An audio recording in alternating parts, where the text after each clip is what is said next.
Welcome to Black Man Lab. We are live.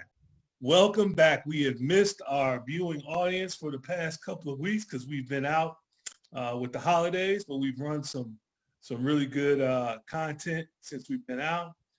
This week we are going to be discussing a year in review for Black Man Lab. Tonight we will have the vast majority of our board members on as panelists. And we look forward to having a great conversation. I'm going to bring my brother, Mawuli Davis, on. Some blessings, and we just always lift up those who had lost their life in 2020, who made transition. We lift them up, and I know that we'll be doing a libation, but we just want to stop for a minute and recognize how COVID-19 has impacted our community in particular. But we're still here as a community trying to build and overcome all of those issues together. So with that, looking forward to the convo, brothers. Thanks, Mawuli. Joe? You know, it's always great to be here. I've missed you brothers the past couple weeks myself. But we have rerun a couple of really good sessions that we had, some great conversations that we had, some important topics that we talked about. 2020 impacted a lot of people in a lot of different ways. As Brother David said, you know, we're eternally sorrowful for the lives that were lost. And we're eternally grateful for how we've been able to come together and accomplish what we've been able to do as a brotherhood, as a country. So many things that happened that we're going to talk about tonight. As Brother David said, though, we're going to start out just recognizing the space that we're in, that our ancestors have positioned us to be in. So I'm going to turn it over to Brother Grant, who can put us in that space with our ancestors here. All right. Thank you, Brother Parker. And greetings, everybody.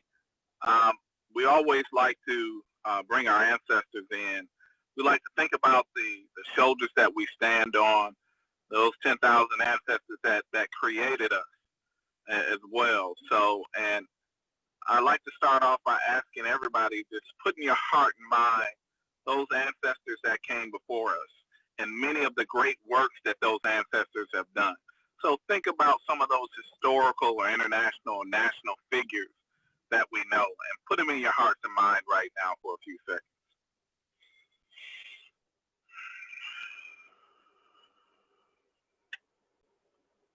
All right, and we recognize them. We all put up our fists, and on three, everybody say Ashe. 1, 2, 3.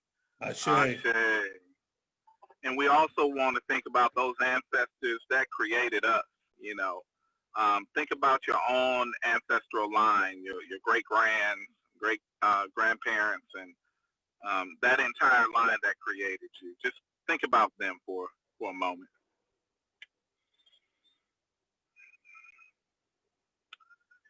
And then we put up our fist, and on three, we say Ashe 3 times. 1, 2, 3. Ashe. Ashe. Ashe. Thank you, brothers. All right. Thank you, Brother Grant. One of the other things that we want to do, too, because we always look to be able to be open and take in the information that we bring in every week. And that is being in the right mental space and letting go of all those things that have a tendency to hold us down as a people. So one of the things that we do is we look to get ourselves, in doing that, what we do, we just take a couple of deep breaths that are designed to flush out all the negativity that's within us. So I ask everybody to, just on the count of 3, take in a big inhale. 1, 2, 3. And release. And one more. 1, 2, 3. And release. Just let go of all those things that are negative in our lives for this period of time so that we are open to take in the information and be able to walk in the Creator's grace right now and do this work that we do.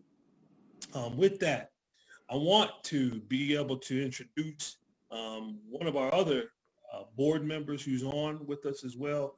Everybody on the panel today is board members, so we have again, Brother Joe Barker, Brother Jarrod Grant, Mawuli, who's our chairman. We're missing right now our brother Fred Parham, who had to deal with some family stuff, as well as brother Maurice Thompson, who is our treasurer. And then we also have my brother Miguel Dominguez. Brother Miguel, haven't seen you on here in a while, but we are glad to have you here, brother. How you doing? Love to be here. Thank you, brothers. Good stuff, man. So with that, man, let's get started and just kind of rehash our year. You know, it's been amazing when you think about it, and I say amazing both on the good end and on the bad end of where we were a year ago today as a community, and likewise in the type of work that we were doing with Black Man Lab to where we are today. So I'll open it up to the group to ask the question, what do you think was most impactful that you saw in terms of these sessions that we had, whether it was in our live sessions, we had live sessions at the Andrew Walter Young YMCA, or the stuff that we've been doing now virtually. What do you think was most impactful to you, or that really just raised your eyebrow to say, man, the work of Black Man Lab is strong? And I'll start with you, brother Miguel, because you know we don't have often times we get to you, bro. So start with you. What do you think? Hey, I appreciate it. I'll set it off with back when we were having the live meetings, because I acknowledge first and foremost that ever since COVID and we gone online, I haven't been able to be as present. But those times where we were at the Y together really have continued to be in the forefront of my memory in terms of how impactful they were to all of us that were present, not just the young people. Two of those sessions really struck me and sort of stayed with me as time moved forward. One was a session, I'm probably going to botch all, the whole thing up in terms of what it was actually called, but we were talking to young people about love, man.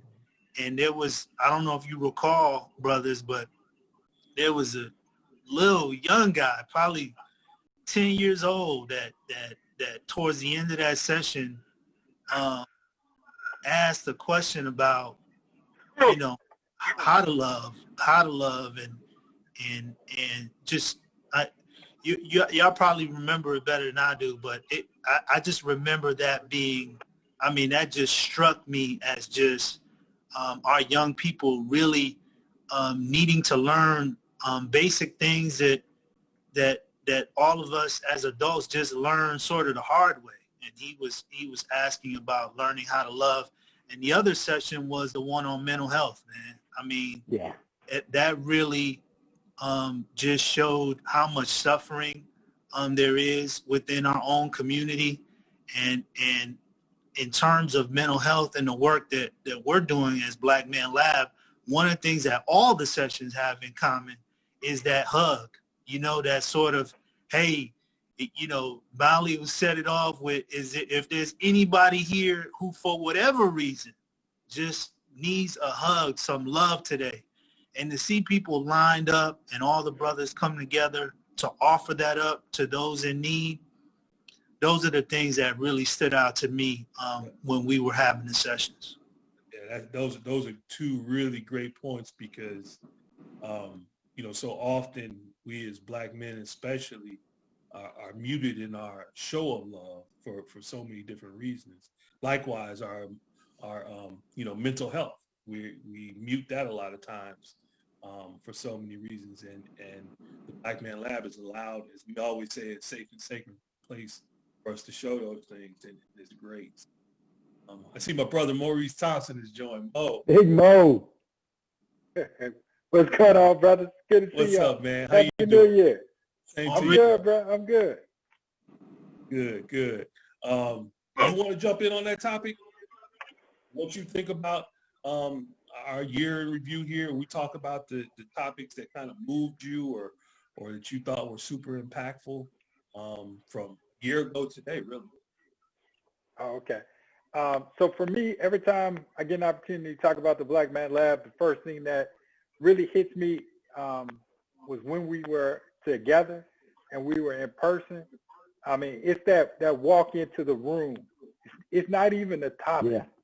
Yeah. It's just walking into a room filled with brothers who are all there for a very positive purpose, and you can feel it. You can literally feel it from the men who are assembled, young and old men who are assembled in the room, and the expectation that they have for something great that's going to come out of this gathering, this connection with the brothers. So for me, it's not even a topic. It's just literally just the being in that same environment with the brothers.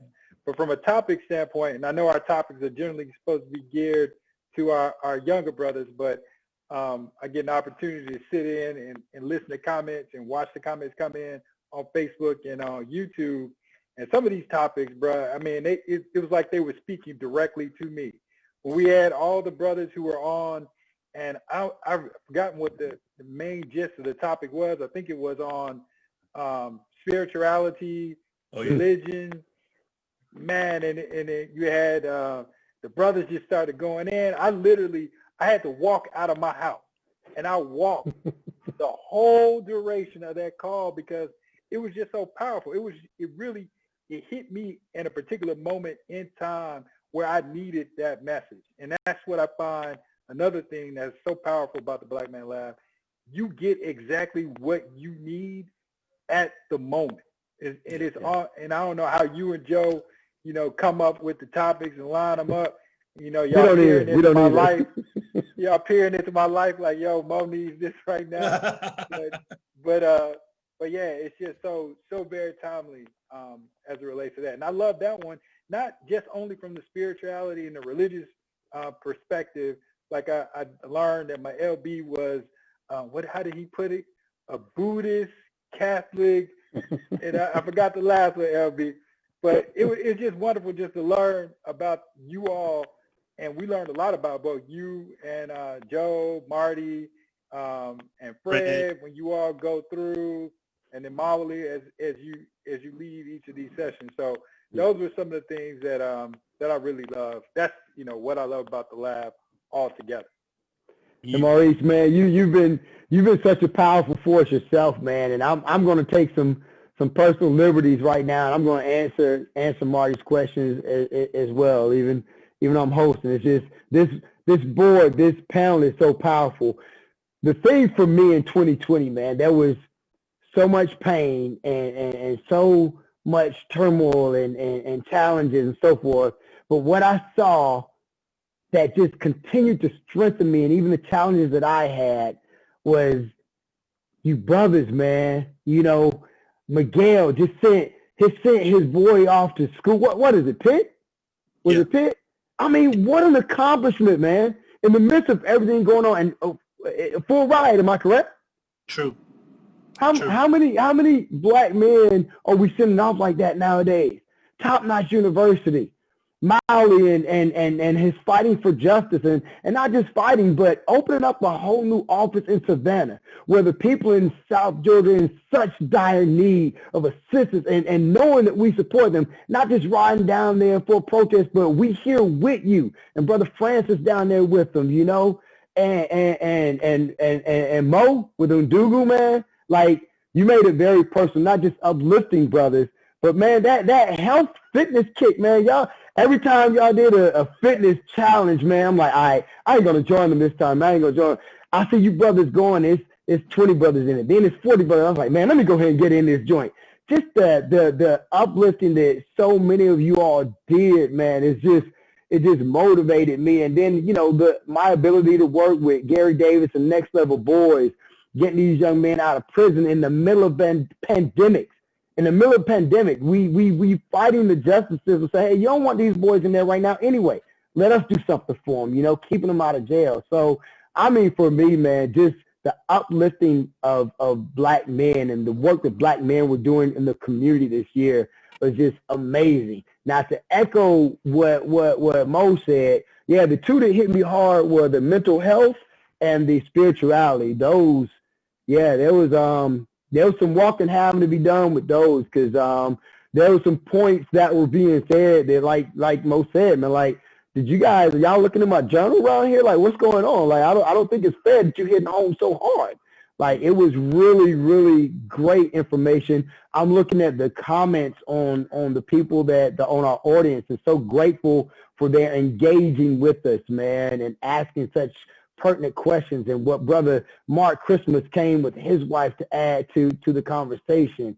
Man, all of the uplifting that we did in the midst of such pain was amazing to me. And you brothers, man, y'all give me life, man. And my audience, the audience that we have with us, gives us life, man. And just really grateful to navigate 2020 with you brothers, man.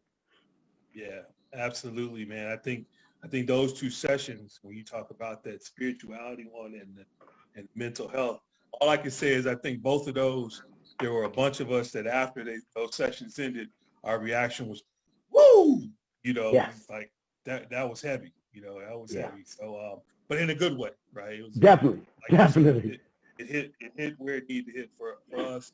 And our hope is that those kind of topics hit other folks the same way. And yes, we're targeted for young folks. We have a targeted age range that we're in, but it's also important for us to be able to hit folks like ourselves that have those. You know what I mean?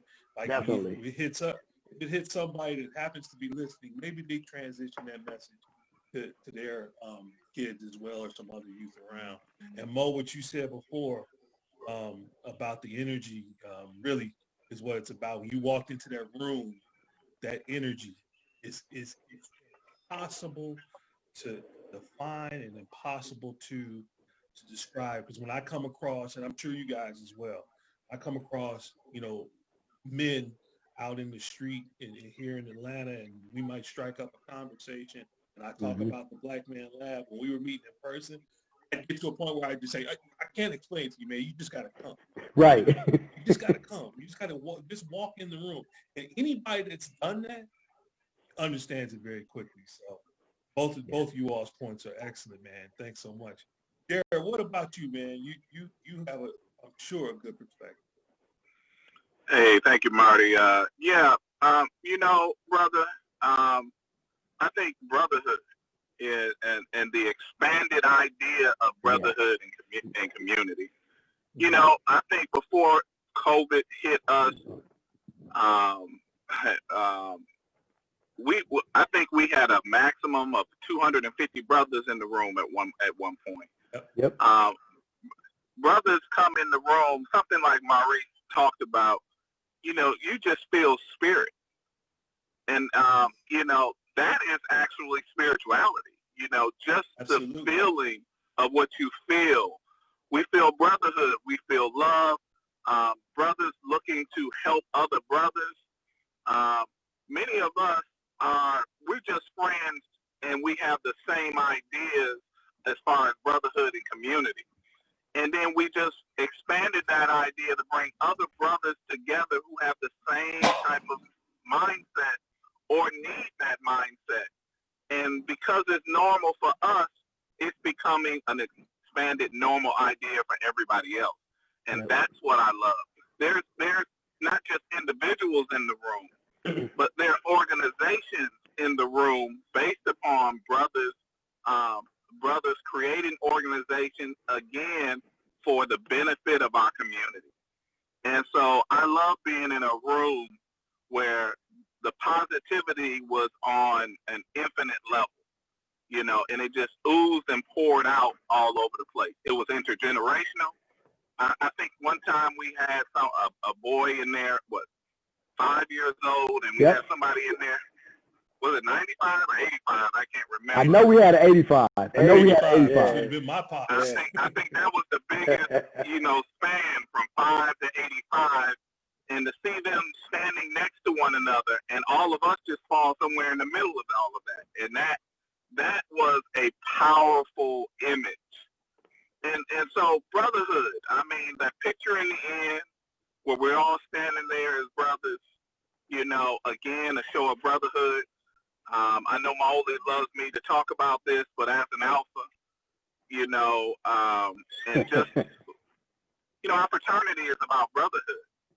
And so, again, this organization really, at its core, is about brotherhood. Yep. And so there's a sense of, look at all of the mamas that dropped off all of their sons over there and just hung out, or just knew they can drop them off, leave, and come back. Yep. It was powerful to see the sisterhood right there, just making sure and knowing that there are brothers who care about the development and the sanity and the evolution of their own children. And so, I love that sense of care and that sense of responsibility and accountability that they put on us, but they know that they can. And so, and my last piece, that last meeting was pretty powerful in the gym. There was a lot of brothers up in there, and we were getting prepared for, coming into this spirit. And then one of the ones that were online with Greg Carr, and we were talking about politics. That's one of my favorites. And lastly, the one that we were talking about, gaming. And gaming was important because I never heard any of the things that they were talking about, but I know gaming is so important to my son and his generation. Sure. So he's just turned 23 this week. And and that was an important segment for me and him, just to hear that type of language so that we could build in a different way and see some opportunities and some navigation for the future as well. So I enjoyed that.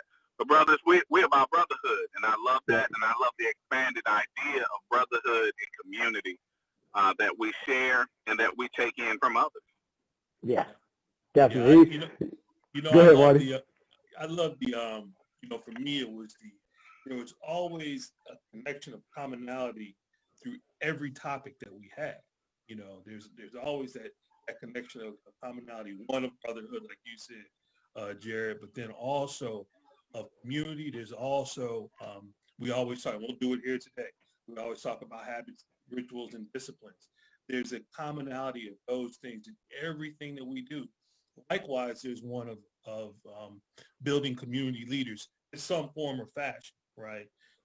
Through whatever that topic matter was, whether it was something related to what you wanted to do professionally or something that was around building oneself. There was always a commonality in every topic that we had. And at the end of the day, I think that everybody involved, but when it comes to folks our age and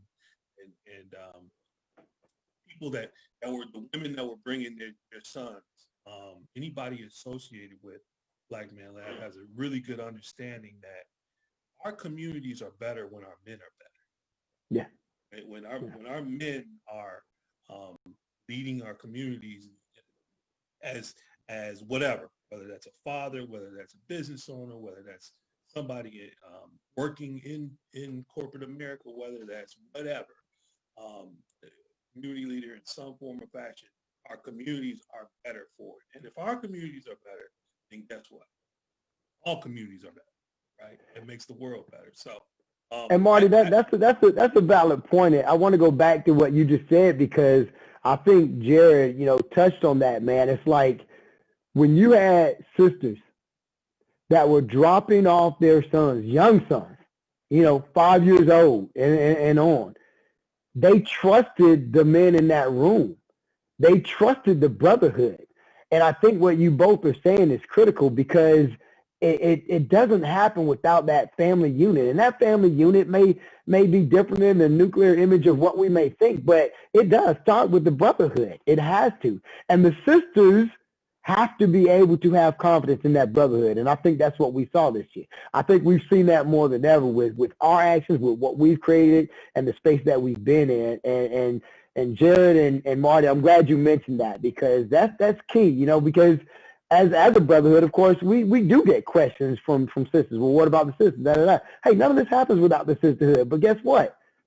Y'all building up the brotherhood puts the strength back right where it needs to be in us all, in this community. And that's Well stated, Marty. Well stated. Now what about you, Marty? You know, you got to give us your 2 cents, man. What were your topics, or what were some of your highlights, brother? Again, man, as far as highlights for me, man, I've that energy of us being able to be in the same room together, and everybody having that sense of, again, damn near impossible to explain the feeling, right? Right. That feeling of oneness that we had. And there was everybody was naked, nobody was tripping. You know what I mean? That's what it felt like. It was just like, whatever else you get, all your soul is out there, whatever you need to, let go or bring in, it was there for you. You know, we've had times when, tears were shed, of course, a lot of laughs, but always with the purpose of us uplifting one another. So, when it comes to particular subject matter, oddly enough, the ones that we've had here in the past 6, 7 or so sessions have been amazing to me. It's been really, really powerful. Heck, just a couple of weeks ago, us having Ossoff and Warnock and Blackman on, that was great. That was a great panel that we had, and the topic matter was great. But it's the conversations that we always start with the topic, then it goes to a deeper conversation with everything that we do. I can't say enough about how much it uplifts me. So, Mawuli, what about you, bro? You want to jump in here? We talking. What about you?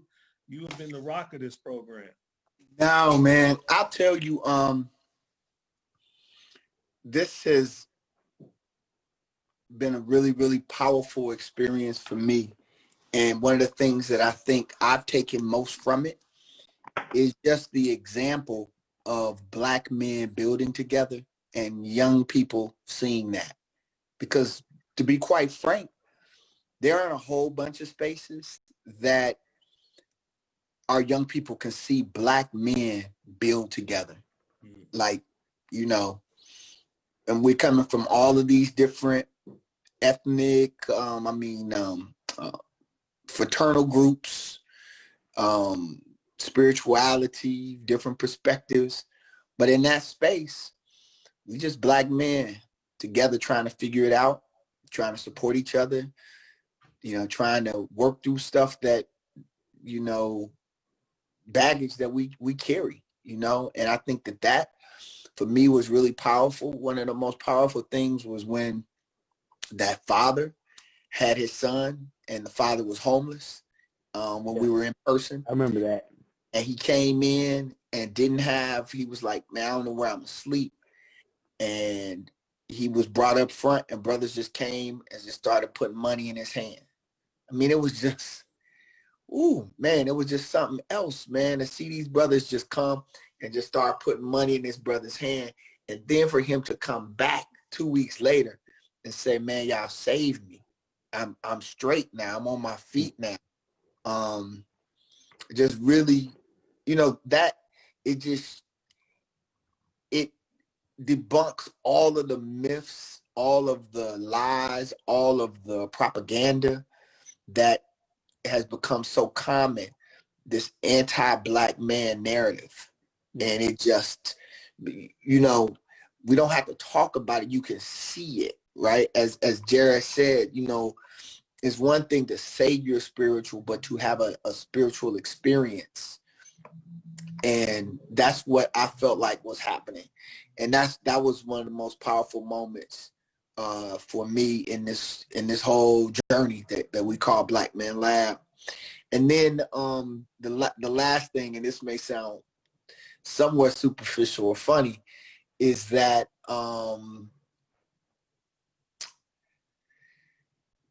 to see our sons come back and come into the space and be like, damn, because it just started with about 10 of them. And then for them to come in and be like, yo, who are all these other brothers and fathers and men? And then they were just like, man, this is crazy, and they saw that a seed planted for them blossomed into something for others. And that's really what it's about, you know, that as much as we are about connecting with our sons, I mean, how can any of our sons be safe until they all feel safe, right? And that's what moved me about seeing them see other young brothers looking and searching for what they were looking and searching for.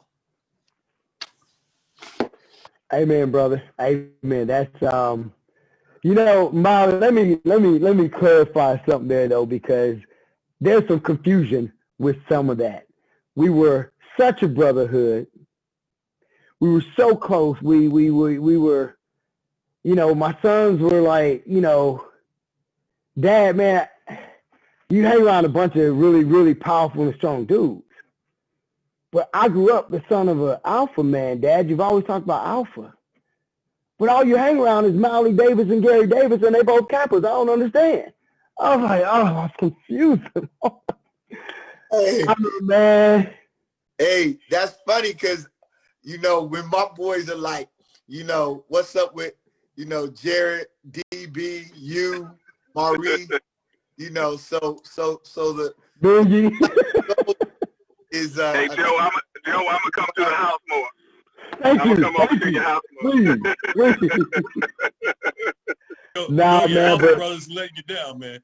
what they saw in all seriousness, what they saw is it truly is one brotherhood, is one love. And this next question I want to ask, Marty, and I want to start with you, man, because you I think are probably the most modest of them all, man. I know, you know, Mawuli had a vision. He's been the captain of the ship.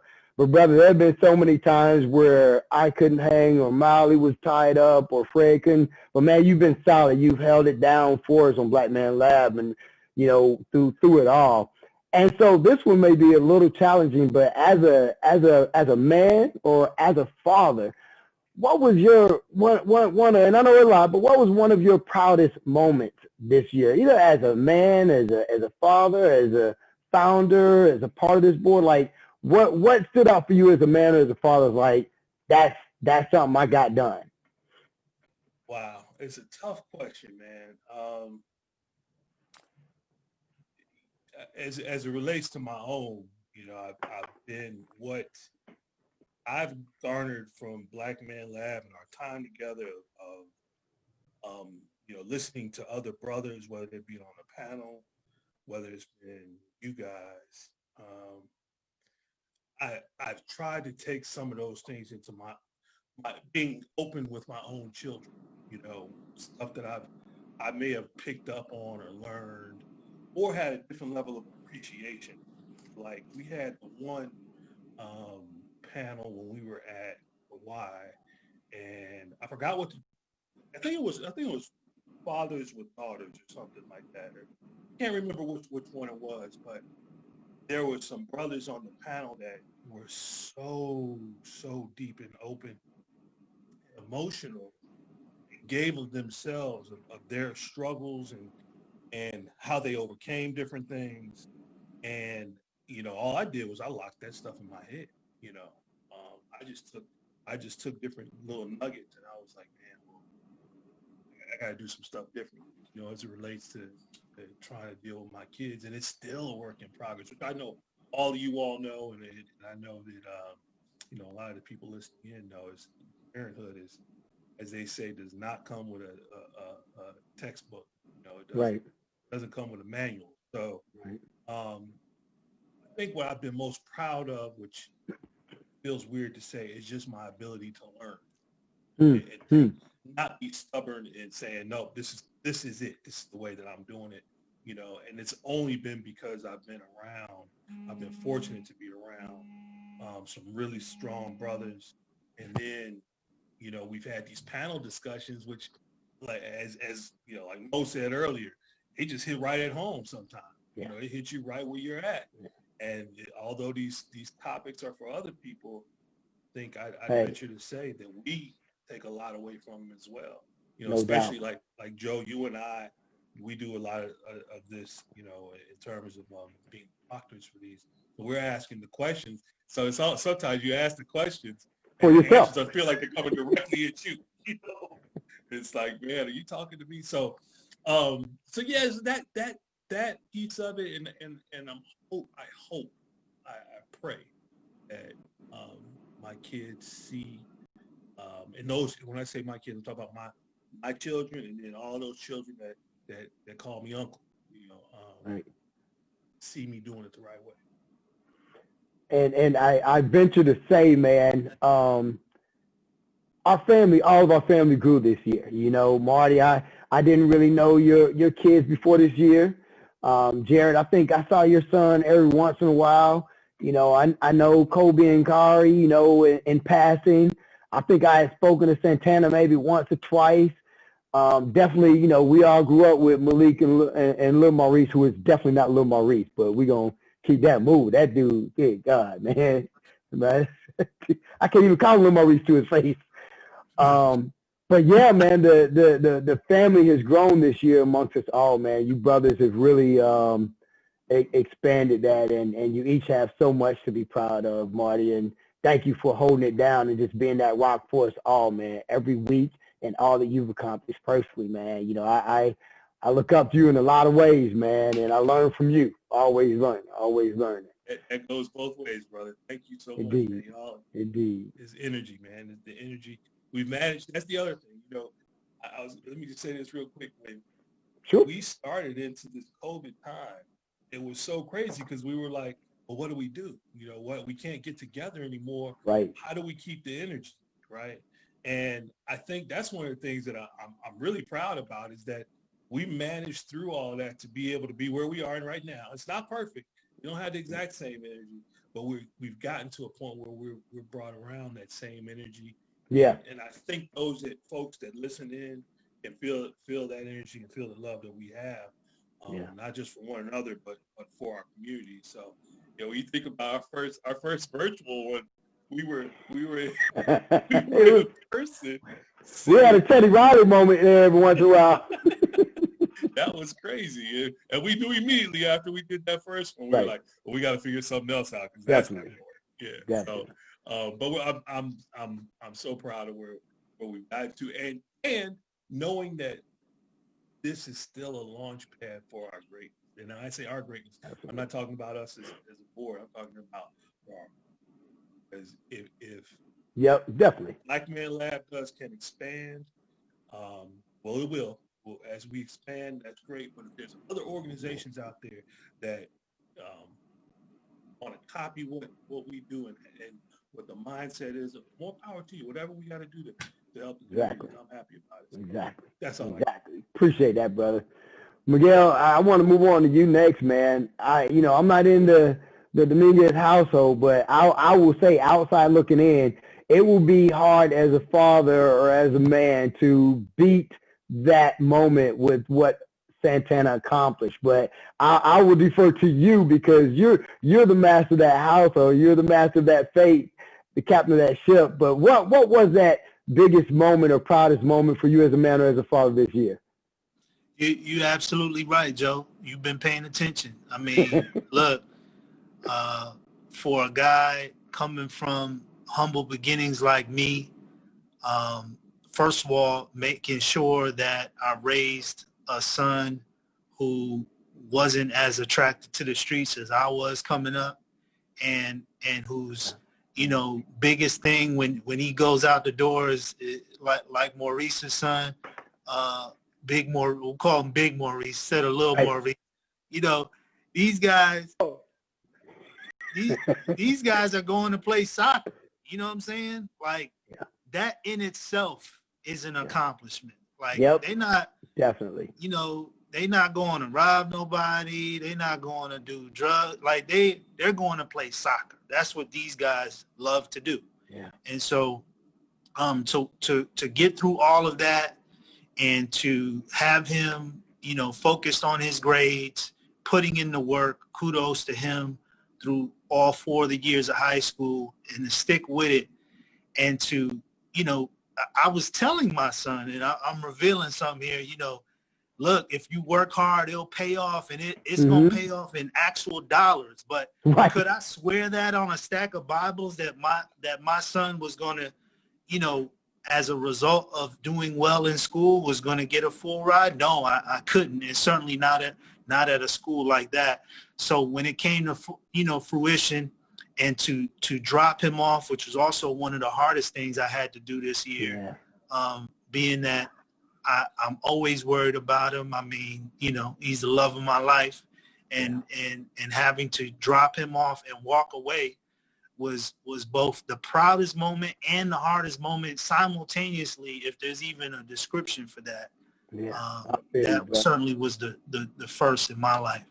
That was an amazing moment, brother. And don't be ashamed about that drive back or whatever, because I dropped off Jordan at fam, and my whole family wanted to come with me and everything, and I don't even want to say this in front of my line brother, but I'm like, nah, I got this. I'm gonna drop him off. I dropped him off. We hung. Maurice, we went down and got some Lindy's, all that stuff, right? Man, I'm driving back, Miguel, by myself. I had the ugly Will Ferrell cry, man. Just tears everywhere, bro. It was just an ugly cry, man. It was like, how am I driving home without my right-hand man, dude? Like, how?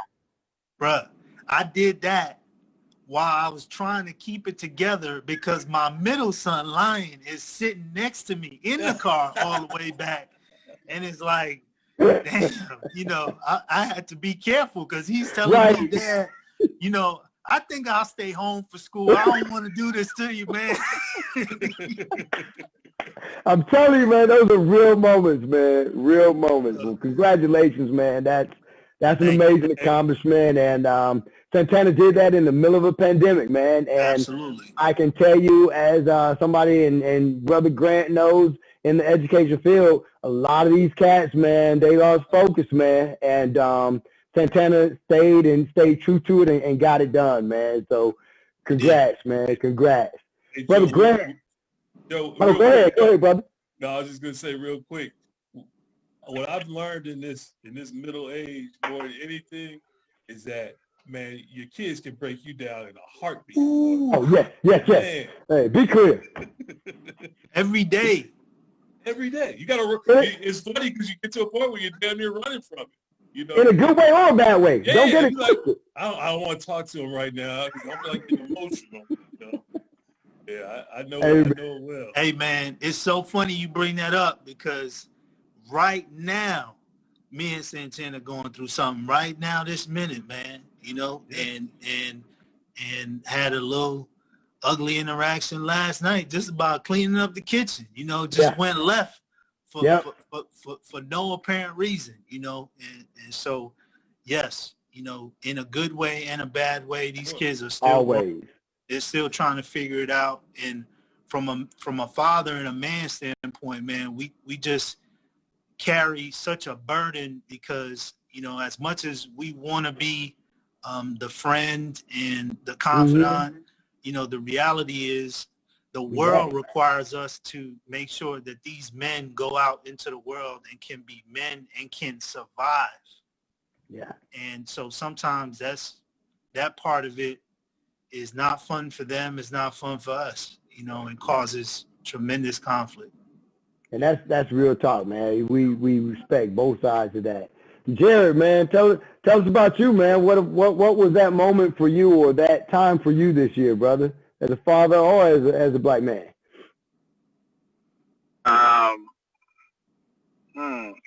I just celebrated my son's 23rd birthday, and and that that has been very reflective. Just to know that I have a really good son. I mean, he has real good character. He's a really good human being. And I just look at him and just really I'm happy that I'm just happy for him. And I know we all remember 23, 21, 22, and those were some good times, but I don't.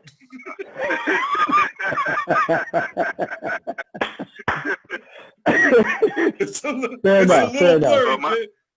Well, Marty had that E&J, and that 40 always in his hand, man. So you can't help that. But yeah, but and the other thing is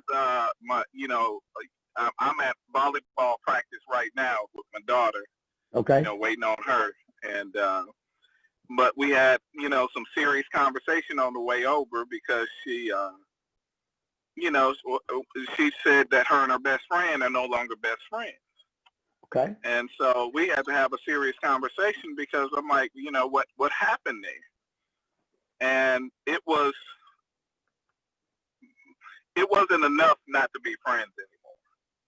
And so we had to talk about forgiveness. I had to tell her about having friends for over 30 and 40 years, 50 years, just going back to just say, and these people who I fought with, debated with, fell out with, forgave, we stand the test of time. And it's these friends that when you can deal with them, and deal with whatever little problems that you're having and come back from it, you make the friendship much more stronger. So all that to say, it's just more of what we talked about on brotherhood and, as well as on fatherhood, because we're all extensions, of being that. I'm not wealthy, but I am wealthy when it comes to brotherhood, when it comes to community. You brothers bring a lot of wealth to my life, and therefore, and the black man lab, let us make man, all that we do, Alpha, I'm Prince Mason, you just, it goes down, a political scientist. Everything continues to be a network of brotherhood, of humanity, of love, of fatherhood, of being an uncle, you just name it, family. And so, right now it's just reflecting 2020 and just all of the preciousness of what it means to be who I am. So that's my piece.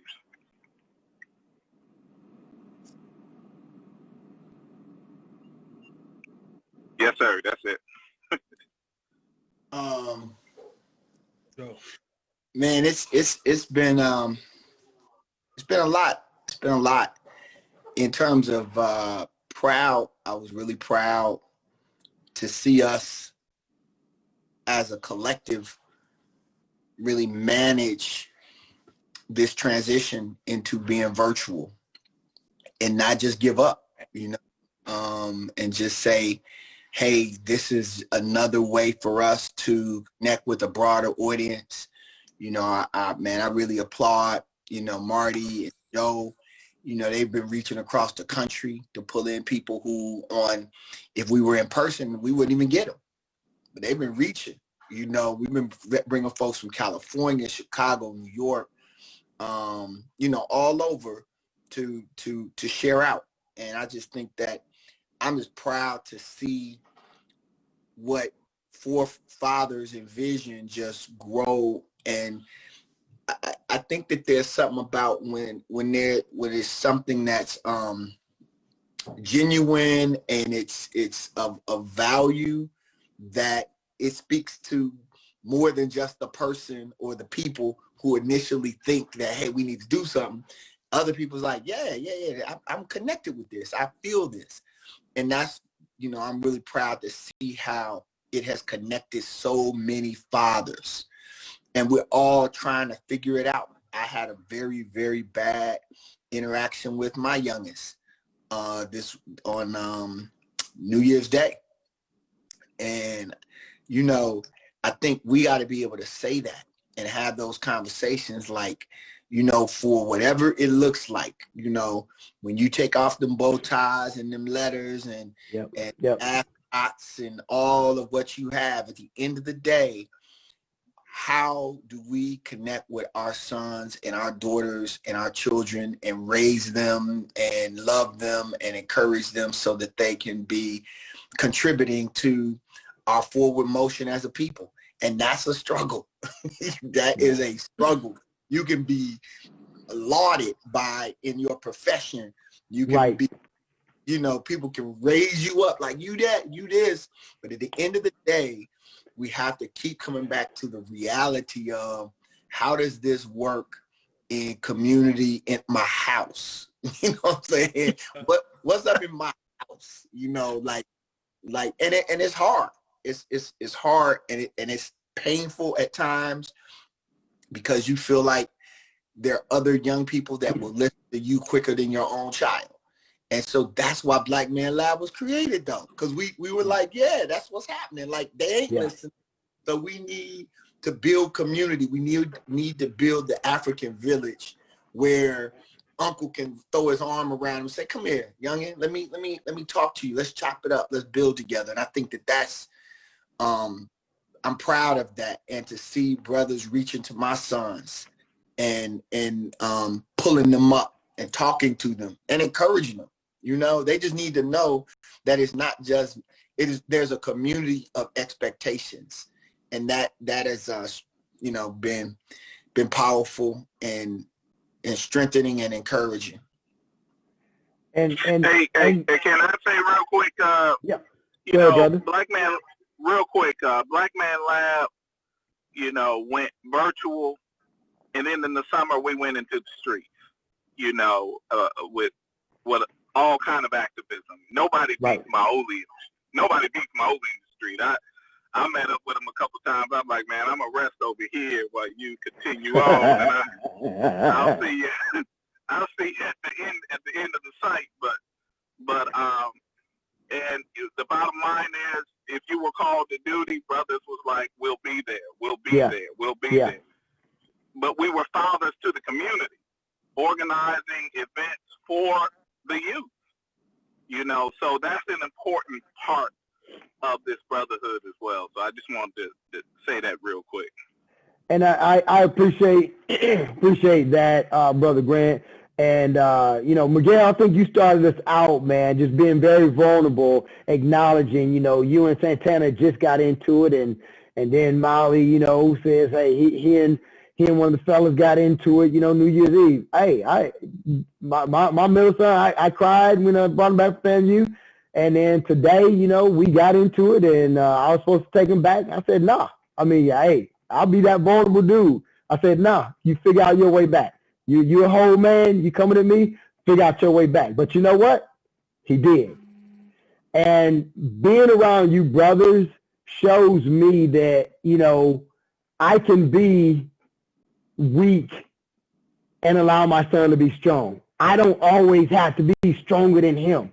My son can be the strong one. And today I had to show him that. I'm like, dude, you're stronger than you realize. Figure this out. And he did, man. And I think when our audience listens to us and sees those vulnerabilities that we have within our own family, that there's no chinks in the armor. That's part of who we are. That's part of the community. That's how we build each other up, because we know there's no perfect person in here. And we build each other up so we can go out and be fathers of the community, so that our sons can know, hey, I'll be strong when my father needs me to be strong, because he's not going to be here sooner or later, and I'm going to have to be that dude. And I know all of y'all's boys. And no matter who y'all get into it with, I see Santana, Mo, Jarrod, your boy, definitely Kobe and Kari, Fred's kids, all of them, man, I know for a fact. I mean, Marty, your daughter's already out there doing it, man. She's already out there leading the charge with her profession, you know, like y'all's children, man, y'all have led the way for them to do great things, man. And being vulnerable in those moments doesn't make us weak. It makes them strong, man. And the community sees that, and that's great stuff, man. Now, Mo, I gotta go on to you, because I venture to say you better not ever get into it with Lil Mo, because I don't know, man. Like, I don't think you can even outrun him at this point if it came down to it. But Maurice, man. Hold up. Y'all get a little too carried away, and he watches these things, and y'all just I got my youngest son. He creeping in the room now because he hearing all this stuff. You know, I don't know how y'all doing this to me, and still to this day, man. I'm like 51. And my family still call me Lil Maurice because of my dad, and y'all giving him a. Oh no! I gotta give this man a break. I'm never gonna get out of being Lil Maurice. We all know that you Big Mo, bro. We know that you Big Mo. No, I appreciate you. I appreciate What was that moment like for you this year, man? Because you have your family. I've known them from day one, A1, bro, from before the boys were even here, man. So what was that 2020 moment for you as a man or as a father? You with Undugu and Malik and Maurice doing such wonderful things, man. What was your highlight, bro? Yeah, man, it's so many highlights. So I want to take it first into the Black Man Lab. So first and foremost, I want to thank all the brothers who work on this event that occurs every week, and I definitely got to shout out Mark Lawson because early days Definitely. making this transition work. I mean, that's that brother. You may not see him every week, but every week this works correctly. Because of him. That's that brother. That's that brother behind the scenes making it work correctly. So I applaud that brother and thank him. And wish him happy birthday today too, Mo. There you go. Happy birthday, good brother. Happy birthday. On his Mark. birthday. We love you, brother. Y'all got that brother working on his birthday. Look at that. Look at that. That's outstanding. So in the organization, I have to say we love y'all too much, man. Was like real powerful to me. And it was much more than a shirt. I mean, there are several situations where I'm out, Joe is calling me, other brothers that come, Mawuli's like, hey, we need to meet here, we need to do this. And it was just a matter of somebody just saying, I'm going here to make sure our young people are safe. And I mean, I guess in some occasions you think I live in the city of Atlanta, but I'm way, way out. I'm close to South Carolina, but we come down and we're there because we know we have to be there for our community. And I think one of the other elements that resonates quite often is, and Jarrod talks about this, Mawuli talks about this all the time, and also and Marty as well. If you go back into who we are, what's the construct of us as a people, it's this community, it's this collectiveness, it's this working together. This individualness is something unique, not of us from the origin. So this is natural. And I think that's another one of the reasons why everything works so well. This is how we're supposed to be. Not a phenomenon. Right. This is it. This is it. So those activities going out there and having to pull another brother, Wesley Person, he was an attorney at that time, now he's a judge, had to pull him back before he gets arrested, try to pull him back because he's trying to save somebody from getting arrested. So those are powerful moments. So if I take it back to my boys, pandemic year, rough year, both of them were seniors, high school, college, and, I'm just really proud of decisions that were made as they were going into school, decisions that were made while they were in school. Like my youngest son, I mean, he's making some life determining decisions. And I have the confidence enough, his mom has the confidence enough that we can step back and let him make that decision because he's consistently made great decisions throughout his life. Now, it's great to hear from the brothers that I'm not the only one. I thought I was, sometimes I get sensitive. We had a meltdown before sending Maurice back to school one time. It was Thea had left, she was gone. It was me, little Maurice, and Malik. And we're getting everything all packed up to go. We had a blow up that lasted, I'd say, almost an hour over a game controller. Wow. It wasn't a game controller. It's never that issue. It was the emotion. It was the emotion around Maurice was leaving. He was gonna be separated from us. He had been with us for a minute, and we were feeling that connectedness, and now it was gonna be separated. But the message that came out during that particular session was I wanted them to always know that they have to be there for each other. Because, mom and dad may not be there the whole time that they're here, but they must be there at all times for each other. And $35, $50 game controller should not tear apart the fabric of their bond, their brotherhood bond. And we were able to work through it. But it sounds like, that's commonplace. I'm thinking it's just me and I'm being super sensitive about certain things. So those just a couple of things, and definitely the work that's gone on within the Black Man Lab, the joint work and collaboration we're doing with Undugu as well, and the brothers who are there. And Joe's being real humble. That brother walked almost like 7 marathons in the last event, was #1, and I can't wait to see. We're coming up with a new one. Hopefully we can get all the brothers in. And Marty, it's gonna work for you, man. It's gonna work. Can't wait. Can't wait. It's gonna work for you. I might get a little involved, Mo. I gotta be careful, man. Okay. Y'all. I know. I hear you, bro. Hey, man, but obviously all of us have, our work that we do from a community standpoint that's hugely important. But we have to always make sure that our homes are straight too, because the hope is that what we do in the community translates at home, so that our kids, both the girls and the boys, have a sense of what you were just talking about, Maurice, of oneness and community, and not that individual mindset that's not part of who we are. That's not our DNA pool, right? That's not who we are. We are about community. That's what the people of Africa have always been about. So we're pushing up against the clock, but I want to get a couple of quick questions in. Hey, can I say one thing? As Please. you push up, I need to clear this up too. Every week, as you push up against the clock, y'all come at me talking about I'm trying to shut y'all down every week when y'all coming up against the clock. I don't do it every week. It's just, every once in a while I may say it. I appreciate you keeping us on task, Mo, but sometimes the topics, especially as of late, have been so powerful. It's like you just don't want to cut it off. You don't want to cut it off. But we try to respect people's time, and you're good at doing that. So let's talk about what we're looking forward to in 2021. I mean, 2020 was crazy. We had just a political standpoint, from a social standpoint, from a health standpoint, it was just nuts. What are you looking forward to in 2021? What do you for our community, or what do you think are the ways that we can move forward with Black Man Lab to help that? Oh, I'll start with you, man. Oh, me? Yeah. Oh, Mo? Me? Joe. Oh. Joe. Mo. Joe. I get confused with my LB. He was the back line, I was the front, but we went in the same.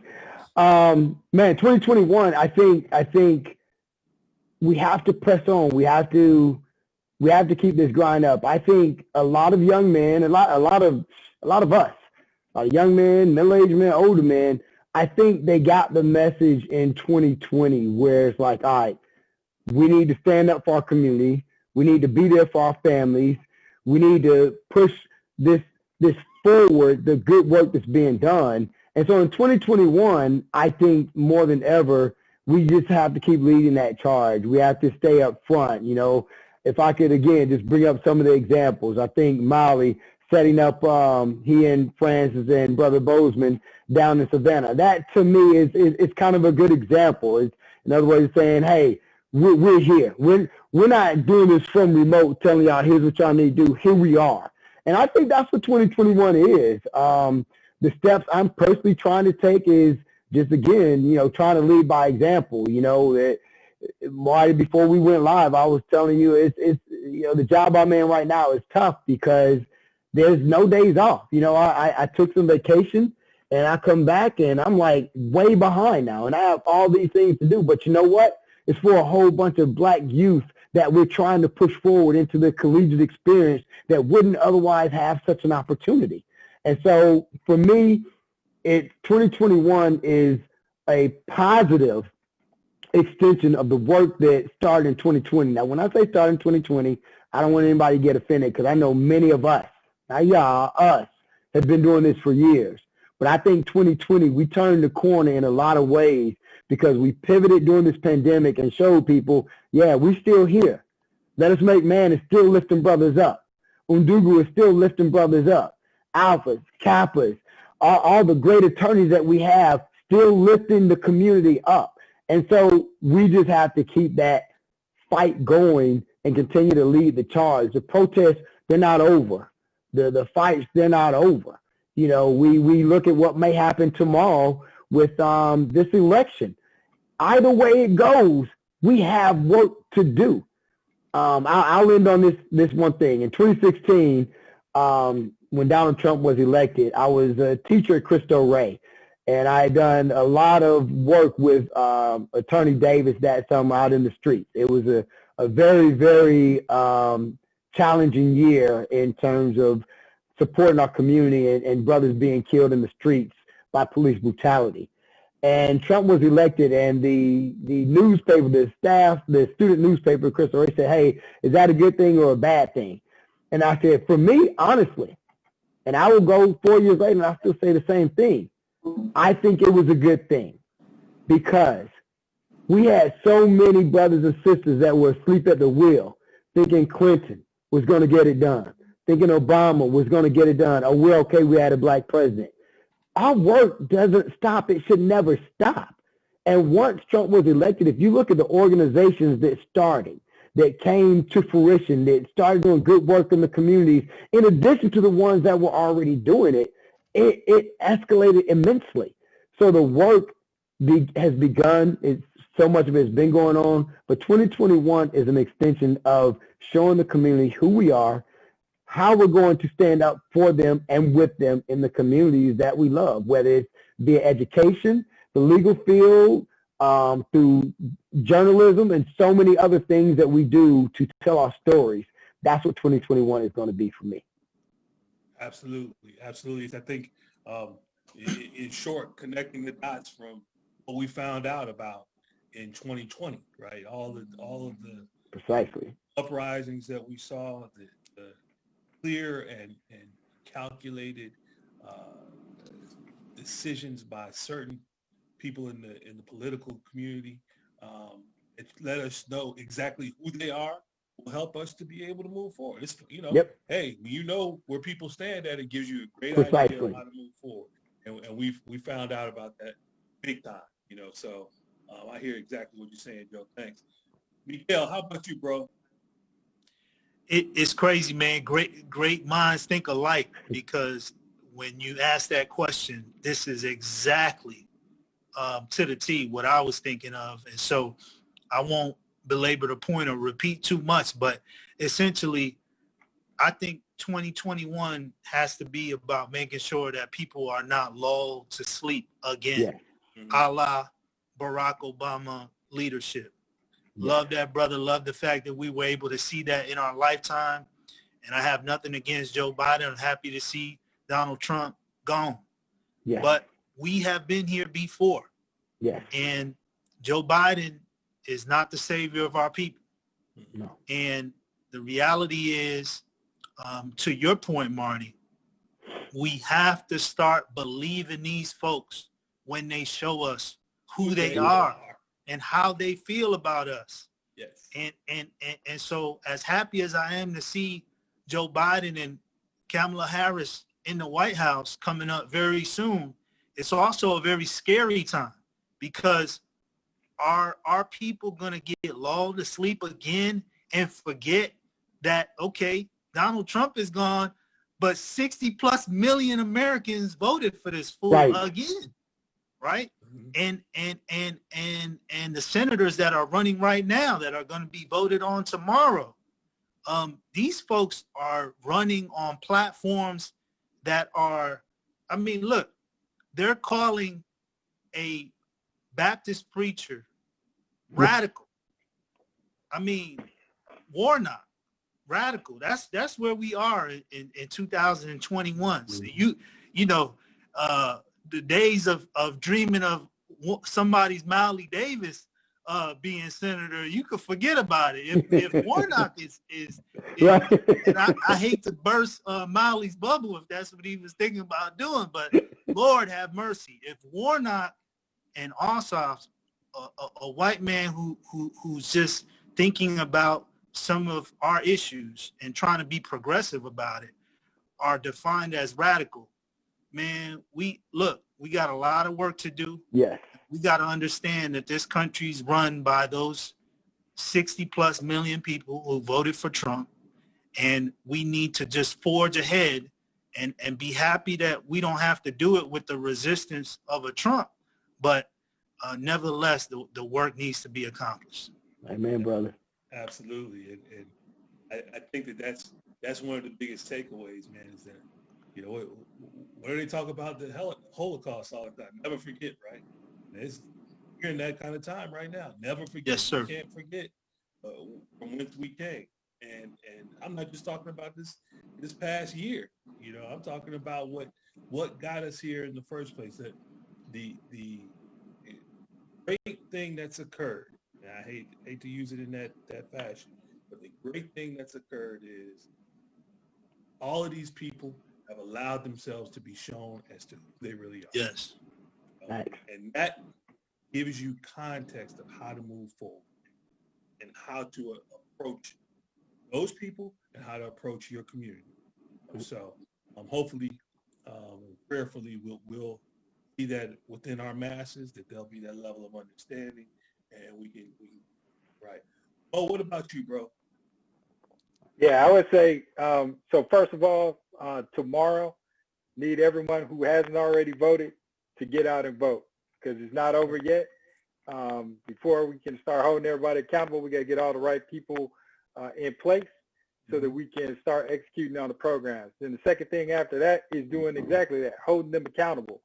It's not a 4-year cycle. I don't see you on the day I vote, then I come back and see you the next time I vote. We have to continue this engagement. We're going to have some seats at the table. We have to go leverage those to make sure that the things that are much needed in our community are provided, and that they're not provided just one time on just to satisfy you and keep you quiet for the next 3 years, but on an ongoing basis. We must have that. Then within the lab, continue growth within the lab. I want to publicly thank United Way for the support from United Way.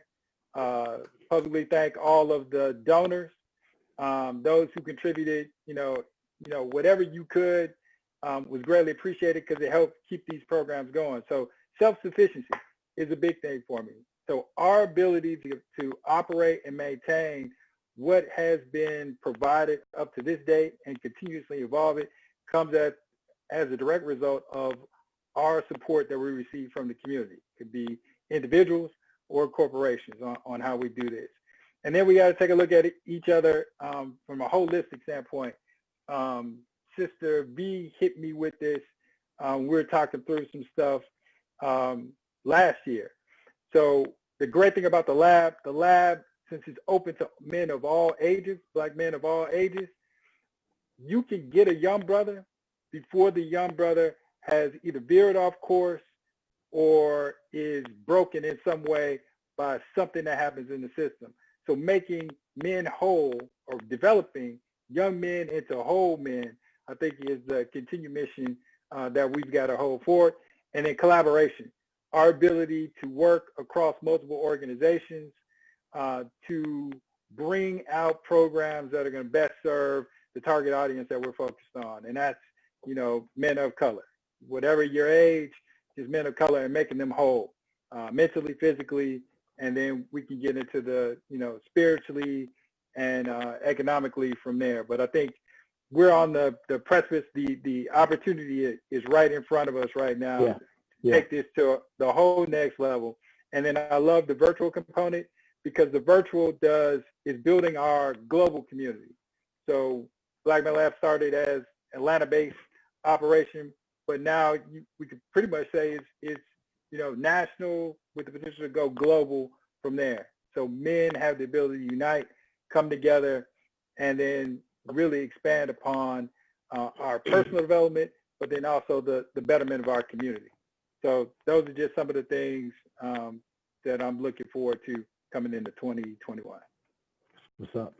Good stuff. And I'll say this, Mo, we talk about having a seat at the table. We need to be in a position that we own the table. We are creating that. Bruh, there you go. Well stated. That's stated. what we need. Well stated. We've had seats at the table, right? We've had seats at the table, and that hasn't always worked in our favor. We need to we need to run the table because the table is best served when we are in a position of leadership. Thanks.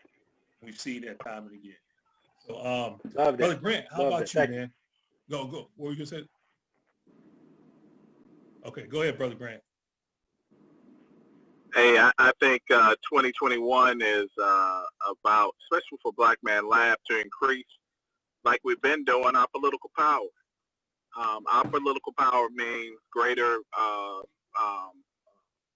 political power for our community, for Black folk, and I think for humanity as a whole. Someone just said earlier, you know, what's good for us is actually good for everyone.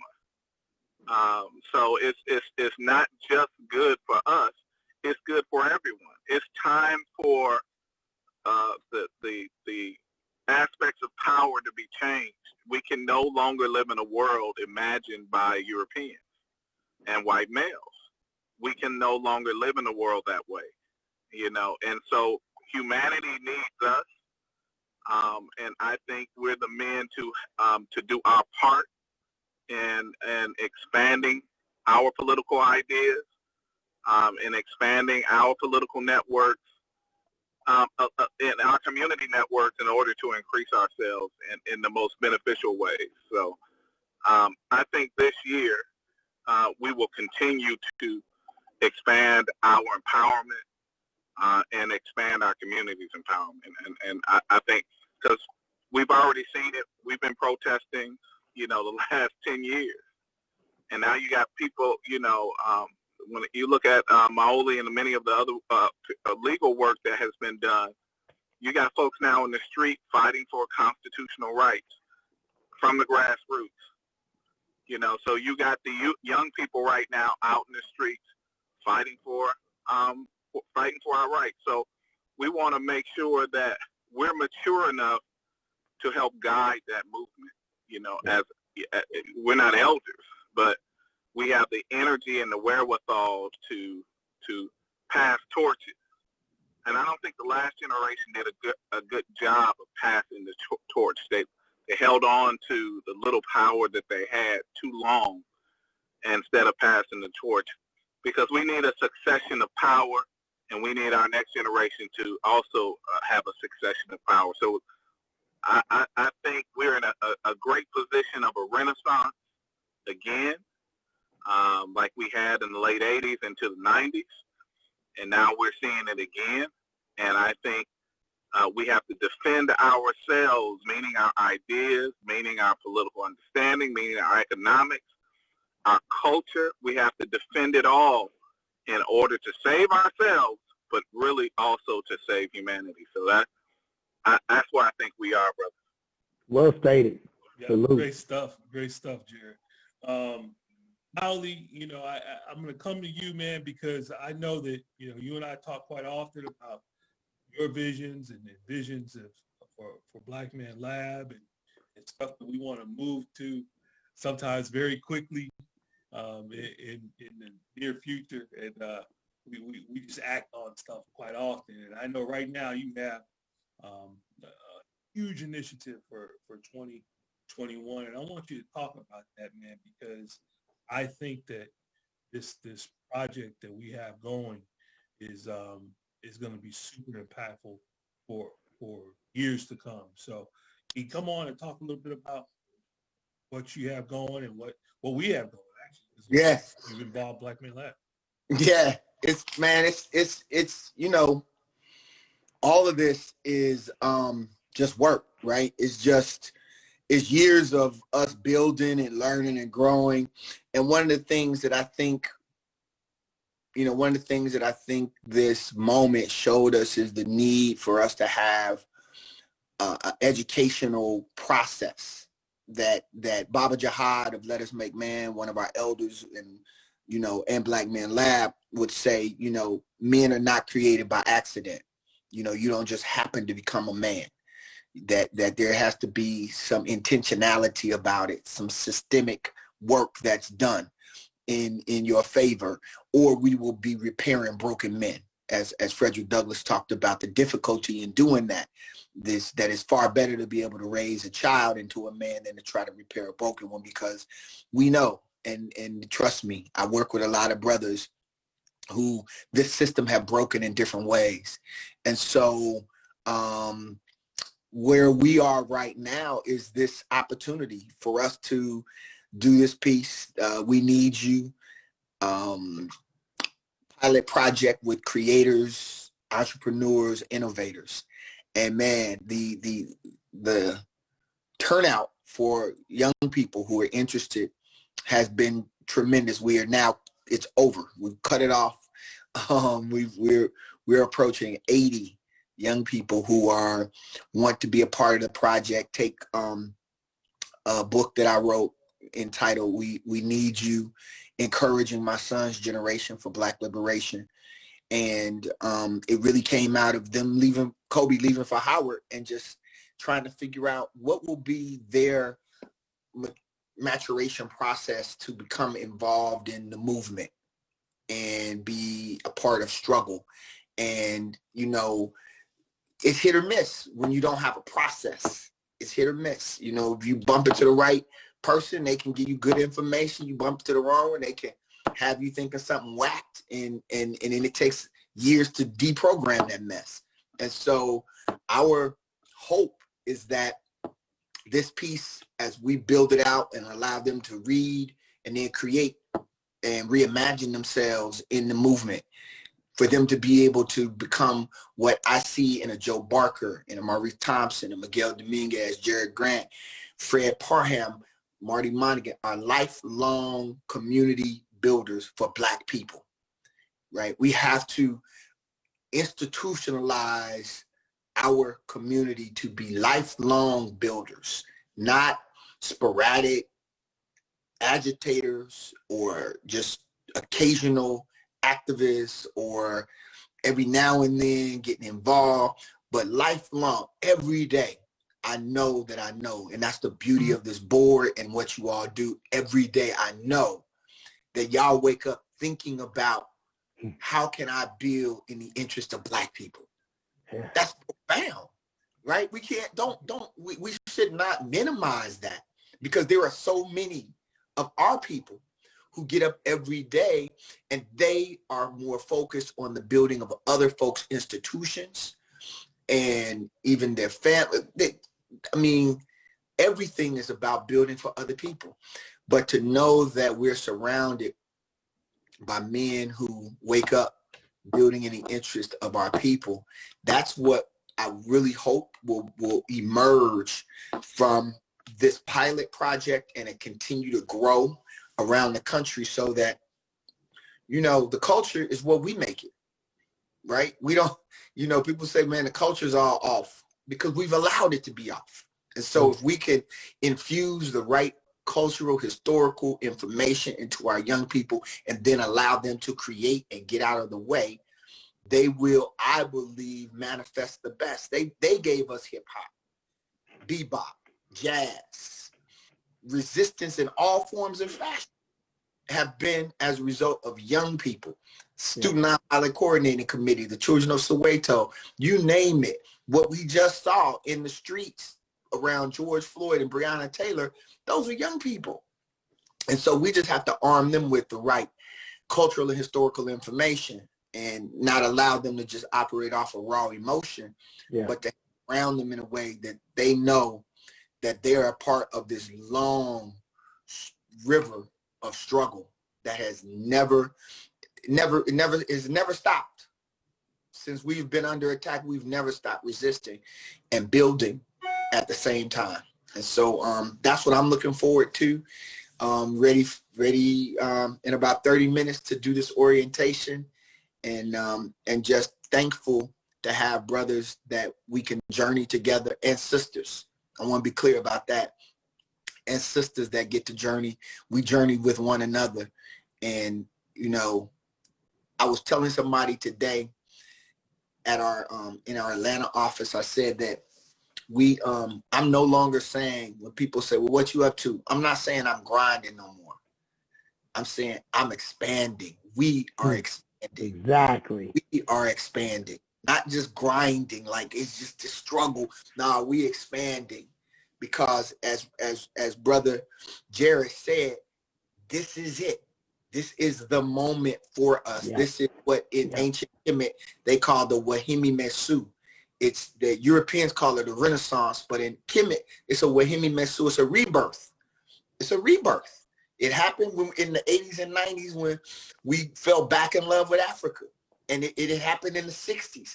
So every 30 years, it's a septepi, a rebirth. And so that's what's happening right now. And we've got to be the ones to sustain it beyond what's a fad. But it has to become ingrained in our heart and spirits of our young people in a deep, deep way that they cannot shake it. Like none of us can shake it. Joe, if you walk, you can't walk away from this, Joe. You can't leave it. That's why I trip out every time I see you on something. I'm like, damn, Joe on that too? Because it's in you. It's in your spirit. It's in your DNA. You cannot walk away. Run from what Maurice has built with Ndugu and the work that he's done is in us. And that's what we have to do to help get it in our young people so that they lifelong revolutionary minded, organizing to build a sustainable, self-determining Black community. Absolutely, bro. I came to you last because I knew that you would bring that home that way. At the end of the day, the idea behind all of this is that we are able to download everything that we have in here to the next generation so that they can do the same for those that come after them, and do it with the mindset of what we've talked about throughout this evening is our community being the pillar for making the rest of the world run better and be right. I think that in my opinion, 2021 is going to be extremely pivotal in terms of the work that we can do. And then making it sustainable over a long, long period. Well, I shouldn't even say a long period of time, just going forward. It's the way that society becomes because we have so much to offer as a people, and we just have to believe it. So, fellas, we are way over. Maurice, I'm surprised you didn't say that. Mo been enjoying it, man. Yeah, Mo enjoying it. Just, he's been expanding, Mawuli. So we're expanding. Going from expanding on the time. We expand. So man, look, I want to offer up real quick. Can y'all give quick habits, rituals, and disciplines, and then we'll close out here and just really quick, just 3 habits, rituals, and disciplines that you have. Joe, you want to start us off? Sure. I'll be very, very quick with it. Every morning, meditation, every evening, prayer, and every day, walking for my health. Good. Miguel, what about you, bro? You're on mute, bro. My fault. I was gonna say, me and Joe, we connected on this right here, man. I haven't been a big meditator, but just recently have been getting into meditation. So 2021, gonna be full of that. Definitely working out, running, working out. My boys can't possibly continue to get faster and stronger than me. I'm not with it. I'm not ready for that yet. So I'm gonna be working out, trying to keep up with them. And my habit and ritual that I've mentioned before that I continue every day of my life is to think about what I'm grateful for that day when I wake up in the morning before I go to sleep, just remembering what my ancestors have come from, what I've come from, and just being grateful for everything that I'm blessed with every day. Good stuff, me. Mo, how about you, bro? Yeah, moving meditation. I can't sit still. It's real hard for a brother. So I combine the two. So I move when I'm out in nature and I can hit the trails. That's a great thing for me. And then the other part is learning something new. have to bring and challenge myself to push myself to a new level. So I try to bring in something new that's not a part of my current learning or understanding, so I can expand myself. Good stuff, Mo. Jarrod, how about you, bro? All right. Every morning, libation meditation, 5 miles every day, a walk, jog, and this is dissertation year for me, brother. So completing the dissertation. So that's where I am. Good stuff. Mawuli. Man, I'm walking every day. I'm at I'm doing 5 miles with you, Jarrod, now. So I'm on a 5 mile walk and a little bit of yoga. When I say little, I mean little, but some yoga. Really a little bit of meditation, just trying to still my mind. And then I'll be getting on back to writing.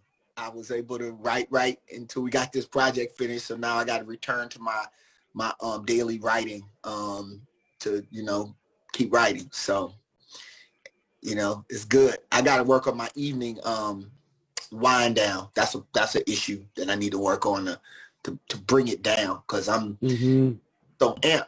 It's like I'm off, man. I got to calm it down. So I get that. Yeah, real quick.